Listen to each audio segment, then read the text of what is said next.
meeting is being recorded. Welcome back to another episode of the Less is More Sports podcast. I hope everyone had a happy Father's Day, and hopefully you and your sons and daughters. Wow, hold on. That was bad. You want to redo the intro? Yes, we could do the intro, redo the intro. Welcome back to another episode of the Less is More Sports podcast. I was having technical difficulties before we hopped onto the show, and I'm trying to wish everyone a happy Father's Day, and that hopefully after your big plans, you can relax with a nice episode of the Less is More Sports podcast. So, Matt, how was that for an intro? I give it a 6 out of 10. You are not much nicer than me. I would have given like a 4 out of 10. Average. We're starting this one off strong. You've Oh got my gosh. I'm talking about Blues Traveler. We're having a great show right now. That's what matters. That's what matters, man. That is what matters. So let's get right into it. We're here to talk about the NBA Finals. And Matt, you were correct. Yes, we were here to talk about the NBA Finals. Oh, okay. Okay, but you were correct on your title prediction. The Warriors have won their fourth title in an 8-year span. What is it about this team that gave Boston fits? That's a great question, because when we did our last episode, you almost had me convinced that I was an idiot for even thinking Golden State had a chance to win this series. Because the more I thought about it, the more I was like, you know what? Les was right. They have a defensive guy for just about everyone the Warriors can throw at them, and they even have guys on the bench. But if I had to sum up what happened to Boston, it would be just in a simple phrase, missed opportunity. Every time the Warriors stumbled out of the gate, or Curry would have a bad game, which didn't happen much. It only happened once in the series. Boston just failed to get the Warriors, get the death blow in. They just couldn't do it. It felt like there was a wall between Jason Tatum that we had seen in the previous rounds of this playoff and the one we were watching in the NBA Finals. It was almost like he had hit a roadblock in the form of the Golden State Warriors, which I just did not expect to happen. There were a lot of missed opportunities for Boston and a lot of really good players stepping up for the Warriors. I mean, a guy we barely talked about, who was actually an all-star, and Andrew Wiggins was almost the series MVP in my eyes if he had just done a little bit more scoring. It was the guys on the Warriors, in addition to Steph Curry, who we determined needed this in the eyes of many hoop heads. And Andrew Wiggins that really carried this team forward, because, you look at Klay Thompson's numbers, they weren't great. You look at Draymond Green's numbers, he had more fouls than points at one point in this series. It was just the Warriors had a slightly better offensive group of non-essential guys, if you will. I know that's a buzzword now. But like Andrew Wiggins and Steph Curry really did it, and Boston, in spite of their depth and defensive prowess, just could not get the death blow in when they needed to. Whenever they had a chance, whenever they had a lead outside of, I think, game one, it always felt like it was in danger.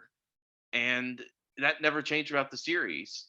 They just could not capitalize. And I don't know whether that was tiredness or just not being a little bit small for the moment. I know that sounds weird, but you all know what I mean. But it was just a combination of Golden State's secondary guys and Steph Curry elevating their game, and Boston unable to capitalize on the very few mistakes and flaws the Warriors had in that series to me. You know, Matt, I'm going to use a phrase that I know you love absolutely so much, because the difference. I know what you're going to do. Yes, I'm going there, because it is absolutely championship pedigree. And game 6, Boston came out and blitzed them from the start. Jason Tatum, Jaylen Brown came out hot. But the Warriors, they've been there. They've done that before. They stayed calm. They got their shooters open. And next thing you know, it was a 21-0 run. The other games, their ball movement and the shooting left that great Boston defense running around like a leprechaun with his head cut off, while their defense often gets overshadowed by their offense, made up for their size deficit by adding quicker, longer guys on the perimeter to disrupt the driving and passing lanes. And Steve Kerr is truly the best at adjusting his lineups. We saw it in 2015 when he moved Andre Iguodala to the starting lineup and how that impacted their game plan. This series, when they moved Otto Porter to the starting lineup, it had the same effect. He knows how to force matchup issues with different lineups.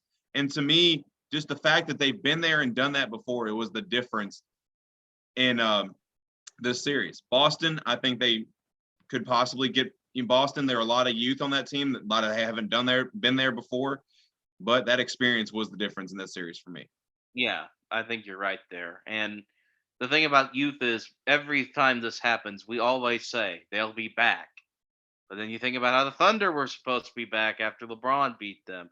And you think about how the X team was supposed to be back. There's no guarantee you'll ever be back. And I think just the gravity of that definitely affected Boston and especially affected Jason Tatum to the point where it was just like they kind of lost what had made them a great regular season team. They lost that determination, especially with their back against the wall. It was like they were facing mortality and they didn't know what to do, even with a 20-point blitzing the Warriors in the first 4 minutes of that game. And the other interesting thing about this, Les, you give me credit for getting the team right, getting the amount of games right. I also thought the finals in this game would be much more competitive than they were. If anything, game six felt for a game six with a chance to clinch, it felt more anticlimactic than anything. Everyone I spoke to who was watching sports before the game said this is either going to be the Warriors win by a billion points or the Celtics win by a billion points. Because that's the way the series had been. There really weren't many close games, which is why I kind of hate that this is the series for Steph's final MVP. Because even though he played out of his mind, he played super well. There's not much else you can say about the guy. He didn't really get his moment per se, you know. LeBron had the block in the last few seconds of the Cleveland over Golden State title. Kawhi on that playoff run, even if he didn't get it in that series against the Warriors, had the shot against the Philadelphia 76ers. Even Giannis had that amazing strip dunk last year in the NBA Finals. But Steph, in spite of the fact he won the Finals MVP, he played out of his mind. He didn't get a moment like that. You didn't really have a game-winning three, a game-winning steal. He played extremely well. He was the best floor general on the court. That's the one thing I wish he would have gotten because there is no doubt in my mind he did deserve the Finals MVP. We had talked about how the Finals MVP would elevate him to a new table. So, Les, I'm going to turn it over to you. Just what do you think we're looking at now for Steph Curry? And Where does that's he rank all time? well, honestly, that's where we're going with the next question is with his fourth title with his fourth title, he finally wins that coveted finals MVP. Was this important for his legacy and where does he rank as the all-time point guard? So if you're gonna go ahead and ask me, I think this finals MVP was very important to his legacy. It was really the one thing he was missing because we knew Steph Curry was a good player. We knew he was a good player on a great team, but we didn't know. But in those previous three championships runs, he never had that finals MVP. And there were starting to be those doubts of, is he really the guy in Golden State? And hoop heads that really follow basketball know better than that. But now that he finally has it, he solidified that this is his team, that he is that guy. And to me, with that, he now moves into to me, is the number one point guard in NBA history. And I look at not only his stats, not only his accolades, everything he's accomplished, but I look at how much he's changed the game. And we look at how much differently we play nowadays. And I think he has impacted basketball more than any player in this modern era. And when I mean modern era, I mean even going back to the 80s and 90s as well. So I think Steph, this finals MVP was the difference of where he ranks all time in point guards. And I think it puts him at number one. I'm going to be a little bit contrarian here because the one thing I did see after these NBA finals were, unless you're going to think I've turned over to the dark side when I say this, because you know how much I love NBA Twitter, which is how does this affect LeBron's legacy? Mm-hmm. Because let me tell you something. I know there are a lot of kids out there who don't remember 2007, who don't remember when LeBron was drafted, but people who are putting LeBron ahead of Steph Curry right now, I think you're being a little, or Steph Curry ahead of LeBron, my bad. You're being a little bit premature because before Steph Curry even got into the league, LeBron James already had a Hall of Fame career. Let's not forget that. He still has more MVPs. They're tied for rings right now. But let's not kid ourselves here. LeBron is still probably the best player in this generation. I have no doubt about that. Going back to like whatever. Now, going back to whenever he was drafted, and even before that, like up to Jordan. However, I get what you're saying about the way that Curry changed the the structure of the game more so than individual player. Because yes, he did. We don't have traditional centers anymore. We've discussed this ad nauseum. I totally get what you're saying. He's made it to the point where now every kid, instead of wanting to go in and tomahawk dunk from the free throw line and participate in the dunk contest, is now looking at the guy who wins the 3-point shootout as the best NBA skills guy. And that can't be taken away. That has fundamentally changed the game, better, worse, and different. It certainly has changed everything. Now, as for the best point guard, I will agree with you. I will agree with you there. I think that, and this is part of me being part of a younger generation. You and I never saw the Showtime Lakers in real time. We've only seen them in documentary. We've never seen them. We never saw them play the Boston Celtics in 1985. We only know what our eyes have seen, and what our eyes are telling us is that there's never been a point guard who can shoot, who can who for a smaller guy has been able to impact the way that Steph Curry has. I still think Magic Johnson is probably a better all-time passer and probably a better all-time defender. But Magic Johnson played in a different era, in a different time, and I can only tell you what my eyes see. And that is that Steph Curry is better than that because the Warriors, this isn't like the 80s where like nobody was playing the Showtime style of basketball. This is now where everybody should be able to theoretically shoot. Everybody is more athletic. And although I hate comparing eras because I feel like you really can't, like I said, the 80s are not the 2010s in basketball. I still know what my eyes have shown me, and that's that he is a really good point guard who's going to take over the 3-point lead for a good while, who's fundamentally changed the way the game is played. So while I'm hesitant to say he's changed the game the most in recent generations, I still think you've got to give that to LeBron or Michael Jordan strictly because of their cultural impact in addition to the basketball court impact. I will agree with you that with this Finals MVP, he's got the last Infinity Stone to Mhm. become the greatest point guard of all time. Now, could that change? Obviously, there could be another guy who wins 5 rings. John Morant could go off here and win 6 rings in a row. I don't know, I don't think that's but going to happen. well, I'm just being theoretical. That's the thing about these sports debate is that their nature is fluid. Nothing is settled anymore, especially. So yes to him being the best point guard of all time. No to him being the most fundamentally transformational player since the 1980s. That's where I'm going to stand. That's fair.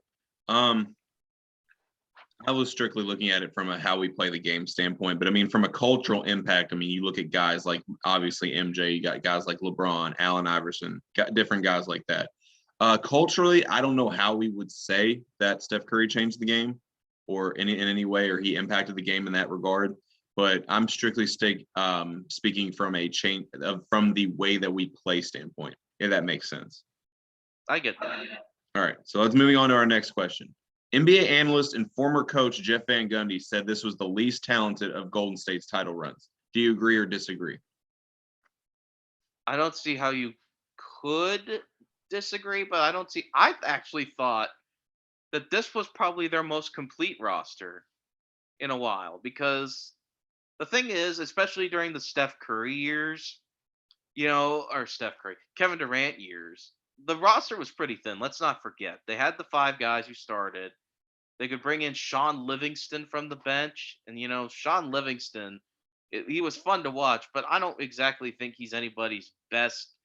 He may be as good as, I don't know, Brandon Bass on a good day, maybe. I don't know.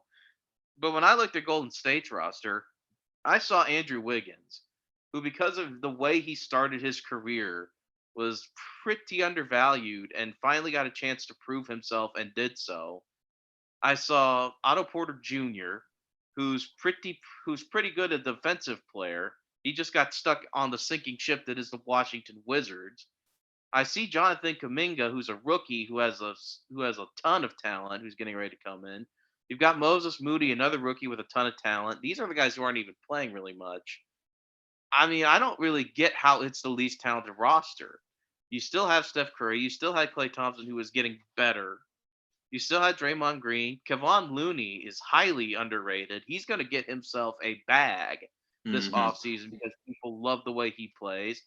Andre Iguodala, he is old. He's not the guy who shut LeBron down in 2015, but he's still not a bad player. Andrew Wiggins was an all-star. I mean, I don't really get how this is the least talented roster. Now, it may be the least talented starting five they had, because I mean, obviously, when you throw Kevin Durant in, it's going to be a little bit better. But if I ask you if you would rather have Kevon Looney or Jaja Pachulia, who are you going to pick? Come on, Looney, You're going to pick obviously. Kevon Looney, yeah. Right. And if I'm going to say you can have Andrew Wiggins, or I'm trying to think who was on that first roster, like Harrison Barnes. Harrison Barnes, yeah, I'm going to take Andrew Wiggins every time. Hmm. So I forgot about Harrison Barnes. He took that contract with Dallas and disappeared. So I don't really think it's. I thought it was their most well-rounded roster rather than their most talented. That's a weird question. That's a weird way to answer that question. But no, I didn't think this roster was the most untalented at all. In fact, I thought it was their most well-balanced. I thought that's why it worked so well. Was the fact it wasn't top-heavy. But that's just my opinion. I like balance rather than superstars, and I think that proved a little came out a little bit in this series, especially with Jordan Poole. I haven't even mentioned yet, who is on his way to being an all-star. I got to go with I got to disagree with Jeff Van Gundy there. I thought this roster was well-rounded. I thought it had guys who filled their niches well, and I thought that they of all the teams were the deepest that Golden State had fielded in a long time. You didn't have ring chasing vets. You didn't have all your money invested in Kevin Durant. You could actually create a roster. They played 3D chess. They went to the lottery twice. They got two good pieces. They played free agency well. They played the trade market well and an undervalued guy in Wiggins, and they made the most of it. So no, I think this was their most well-rounded roster. I'm going to go a couple ways before I give my final answer. For one, I never expected to hear Brandon Bass's name unless I'm on Facebook commenting on a post that says name a random NBA player. For one. Number two, we say Andre Iguodala shut down LeBron, but we have to remember shutting down LeBron is holding LeBron to leading both teams in every statistical category. So let's not remember that. A He won the definite MVP. right. A state that's probably the only time that I've ever agreed with Nick Wright ever is when he said, yeah, we gave a guy finals MVP because he held LeBron to leading every team, both teams in every category. That's just a statement to LeBron's greatness. And trust me, I am no LeBron hater on this podcast. LeBron is one of my favorite players of all time, and in my opinion, the greatest player of all time. So you will never hear any LeBron disrespect on this podcast, at least from me. How much But help does he need, Wes? How much help does he need? you and I both have social media accounts. You know we have to defend that guy like our life depends on it. You know, especially if you go on Barstool Sports. Oh, did I say that out loud? Ooh, I don't know. Oh, did I say that out loud? No. KFC, I'm looking at you, bud.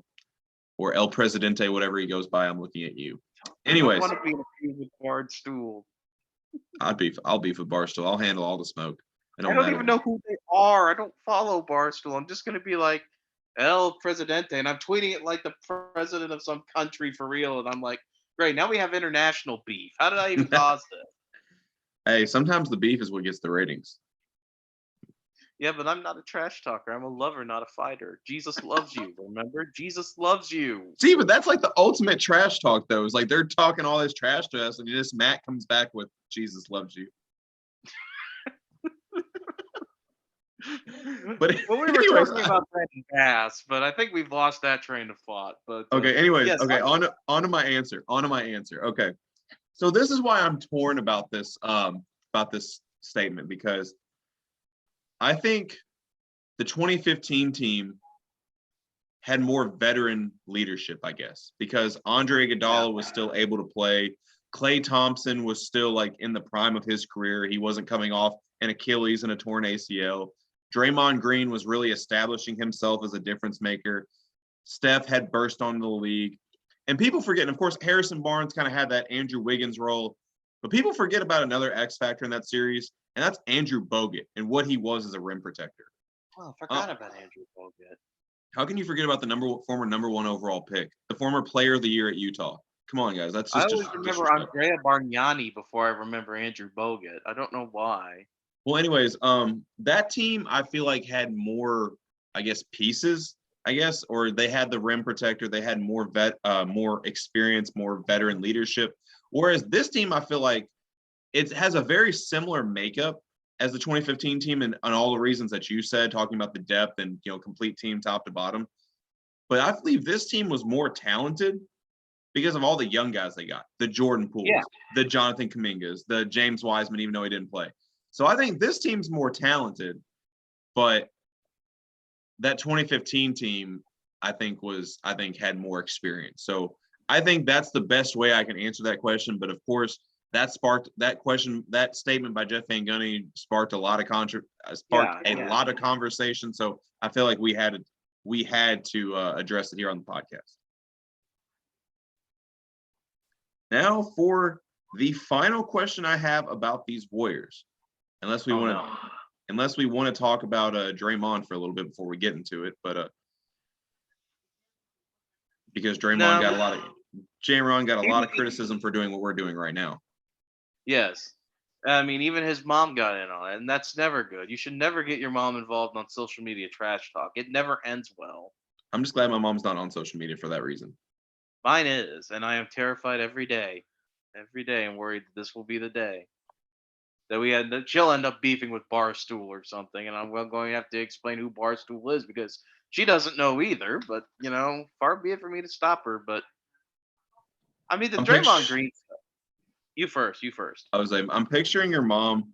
If like KFC comes for our neck or something, she's like starts getting into a beef with him, talking about how his chicken's unseasoned and all this stuff. I could just see it happening. That would happen.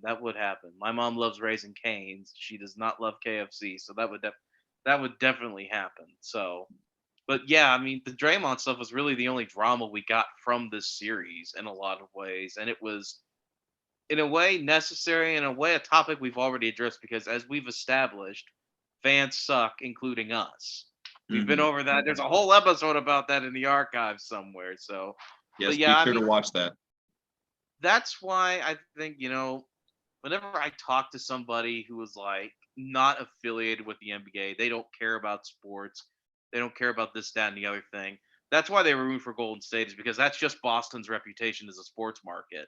I'm sorry, Boston. I've been to Massachusetts. I had a good time. I liked it, but that's your reputation, and it's going to stay that way until it changes. And while I do think that fans are always, it doesn't matter if you're playing in Indiana, Kentucky, Louisiana, there's going to be trash talk from the stands. So I mean, but it's when it gets personal and you start attacking people who are there with the other team that things get really inappropriate, and that's when you need to get banned for life. But if you're a player and you can't handle a little bit of taunting, like "screw you" or something like that, that's when it's kind of like, okay, I know fans suck, but at the same time, you're the one making $1 million, and they're the one who spent their entire yearly salary to come and boo you. So you're gonna make out okay, man. You're gonna make out okay. Yeah, who's really the loser here? But I mean, no, I mean, we all remember the tweet that Draymond's wife tweeted out during the final series, and I thought it was one of the softest things I've seen in a while because you're married to a professional athlete that is an antagonizer like Draymond is, and you're not used to this. The worst you hear is "F you, Draymond." I mean, and he said, and the part that got me is when she said Warriors fans would never. Well, LeBron would enter the chat here. I mean, yes, I'm not going to repeat. I'm not going to repeat the one. I'm not going to repeat the one that went viral. No, this is a family podcast. This is a family podcast, where I'm not repeating that one. But no, also, if we're going to talk about just like players hearing it from fans, obviously you all know I'm a Duke fan. We've had a couple players in our program history that could give Draymond a run for his money if that's the worst he's heard. Well, heck, even IU and Purdue, the way their fan bases go back at each other's players. I mean, you got to have some tough skin to play at Mackey Arena or Assembly Hall if you're wearing the wrong uniform in that rivalry. It's just how rivalries work. You want to antagonize the other guy, get in their heads to make sure they don't take it from your team. And That's what Boston fans were trying to do. And even though the antagonistic relationship they have with every other fan base in sports really is something to wonder about, it's nothing that an athlete shouldn't expect. Right. I understand things do cross the line, but F you, Draymond does not cross the line. I'm sorry. No, that's just juvenile, and you just need to go and dunk on them and forget it happened if you want to get over it. Well, like what Draymond say, something about the Celtics will still be ringless after this, just like you, CJ McCollum.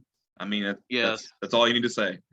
Well, the thing that really surprised me, to kind of piggyback off the point we just made, was like Klay Thompson's absolute disdain for Jaren Jackson Jr., that he called him that guy. And it's just like, whoa, where did this come from? I mean, I'm looking forward to that's got to be either Christmas Day or opening night next year, Grizzlies and Warriors, because let me tell you, that's going to be a fun one for years to come. That's going to be a fun one because the Grizzlies are a hot young team. They're going to continue to get better, I believe.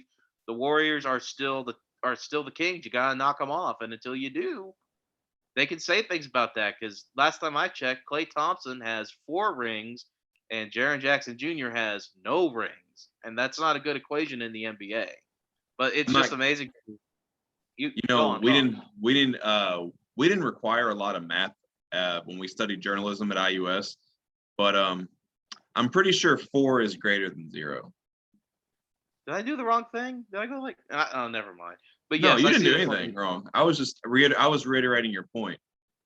And then John Morant tweets like real estate. And I'm like, I don't really think he has real estate. I think they're just mad about the way you guys hurt Gary Payton Jr. for a while there. So you don't forget something like that right away, because that was the most intense moment of the playoffs right there, is when he got hurt in that series, ignited into like constant bickering and what is dirty, what is not dirty, and stuff like that. So that's something that, yes, that is going to take up some real estate, because in their mind, you hurt their guy. And if you come after my guy, I come after your guy, even though this isn't baseball and they can't throw the ball at your head, there's going to be some retribution. So I was kind of pleased to see Klay Thompson, even if he was a little bit inebriated, take a stand for his guys, even after the finals. Now that you can claim the ultimate trophy to hang over their heads, especially when it's your fourth. When you win 4 titles in the NBA or any sport, you can talk whatever you want. Speaking of winning 4 titles, I have a question. Where does this Warrior dynasty rank among NBA dynasties? Now, here's the question, Les. Here's the question. I saw someone pose this in and of itself, who said that the Warriors and the Spurs were not dynasties because they didn't win it back to back to back, all their titles. That's And like, I don't agree with that at all. I mean, if a team is good, they're good. Period. End of statement. Alabama's not a dynasty then. Yeah, Alabama wouldn't be a dynasty because they didn't win everything back to back to back. But I mean, they went back to back in 12 and 13. I think that was it. Or no, 11 and 12. It was 11 and 12. and that just blew my mind, because when a team is good, they're a dynasty. Even if they don't win it every year, they're always there looming over your head. And the thing about the Warriors dynasty too, Les, Mm-hmm. is that it's going to be interesting to see, and I'm hesitant to even place a spot on it yet, is because it may not be over because of the way Mm-hmm. this is a new dynasty in a lot of ways. Mm-hmm. The Spurs, the Spurs, the Heat, even if you want to go there, if they were technically a dynasty. The Lakers of the early 2000s, the Bulls, they all had infighting and a very physical game. When Shaq was done with Kobe, he was done with Kobe. The only one that didn't have much infighting was the Spurs dynasty, really. So when I think about this, I think about the Warriors dynasty especially. They have retooled the guys who've done it outside of their big three many times. They have been through injury and been in the lottery twice and continue to rebuild many times. And because of the way they've changed the game, are they even putting the strain on their bodies that like the Spurs did, having big physical Timmy Duncan and Tony Parker's physical guard play and the way Shaq played and didn't really, super take care of himself very well? They don't have any of those problems. They've changed it to where all you need to be able to do to be super successful is shoot, pass, and have a good roster. And that's not going to change from this year to next year. So I'm not even going to put a marker on it yet, because I think they may go through another dead period, but I don't think they're done. I think that the way they've been playing has been so fundamentally changing to the game of basketball that they may go on for another 5 years. And in this era of new athletes where their bodies are so well conditioned, and Steph Curry's just shooting the ball out of his mind, and that's really all he needs to do for the rest of his career with the way they've set up this roster around him. I don't think they're done. I'm not going to put a ranking on it until I see Steph Curry's jersey hanging in the rafters in San Francisco. Then I will give you an answer because I am not convinced that this won't go on for another 5 years. It's easy to say, oh, they're done. They got left for dead this year, and look at them now. They're back and better than ever. So I think when you've got this is the beginning of a new type of NBA dynasty, in my opinion. One that's playing a different style, that's playing a different long game too. They're playing four-dimensional chess with Jerry West and the guys in their front office. So I'm not even sure that this has begun to end. So I'm not even going to give you a number because nobody's jersey's in those rafters yet. But however, I do want to hear what you have to say about this. I think it's a very fair point. I don't think it's over either. I look at all the young guys that they're bringing in and they're developing, and it's far from over. But I think if it were to end right now, they are the second best dynasty behind the '90s Bulls because of how they've changed the game. And yes, I love the Showtime Lakers. I love the HBO Max series winning time. But I just look at how this Warriors team's changed the narrative about the way we view different style of teams, how we view small teams, how we view jump shooting teams. And just the way they changed basketball, I have to put them as the number 2 dynasty of all time. However, we are running out of time, so I'm going to get real quick. We're going to get to the team that lost the NBA Finals. And before we get your take on what's next for the Boston Celtics, I have a statement about a guy that the fans want to hear me talk about because he went to Duke, and that is Jason Tatum. So look, I'm not going to sugarcoat it, Matt. He sucked. There's no way around it. We can blame the shoulder injury he suffered in the Miami series, but that didn't look like a player who was hurt more than it did a player that was shook.